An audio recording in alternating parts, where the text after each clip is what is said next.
रिजवान के बारे में यही बोलना चाहते हैं कि हमको अभी भी इंसाफ मिले। जब तक हम बच के हैं हमको मिले, नहीं तो मेरा बच्चा लोग है, इन लोग को मिलेगा इंसाफ। इंसाफ मांगते हैं बस। नहीं, अभी तक कुछ नहीं हुआ, अभी तक तो कुछ नहीं हुआ। क्यों नहीं हुआ ये तो बोल नहीं सकते हम, कोर्ट का मामला है, क्या कैसे के बोलें।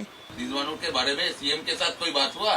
रिजवान के बारे में उनसे, दीदी से? नहीं नहीं नहीं, हमसे कुछ नहीं हुआ, हमसे कोई बात नहीं पूछी। क्यों इतना देर हो रहा है हमको कुछ मालूम नहीं।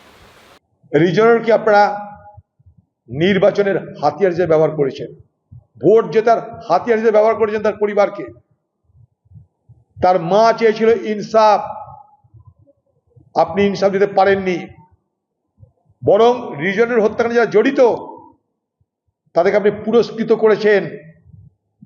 কাউরি কিছু হয়নি, সেই সমস্ত পুলিশ অফিসার তাদের প্রমোশন হয়েছে।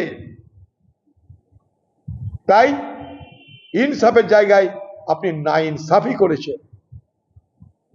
সেদিন ধান্দা ছিল ভোট, আজও আপনার ধান্দা ভোট, আর কিছু না।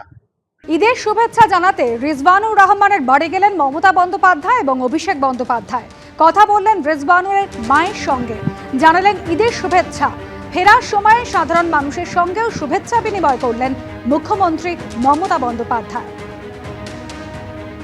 বিচার পাবেন না, মমতা বন্দ্যোপাধ্যায় মুসলিমদেরকেও ধর্মীয় কারণে ব্যবহার করে। মুসলিমরা যারা ভাবছেন আমাদের উন্নয়নের জন্য মমতা বন্দ্যোপাধ্যায় কাজ করছেন, তারা ভুল ভাবছেন, কোনো উন্নয়নের জন্য কাজ করছেন না। আপনারা এখন ভুল বুঝে আছেন, সেই জন্য বিজেপি আপনাদের কাছে থেকে দূরে সরে থাকছে। যখন বুঝবেন, বুঝতে পারবেন যে কোন জায়গায় আপনাদেরকে বোকা বানানো হচ্ছে, বারবার বোকা বানানো হচ্ছে, বারবার বোকা হচ্ছেন আপনারা।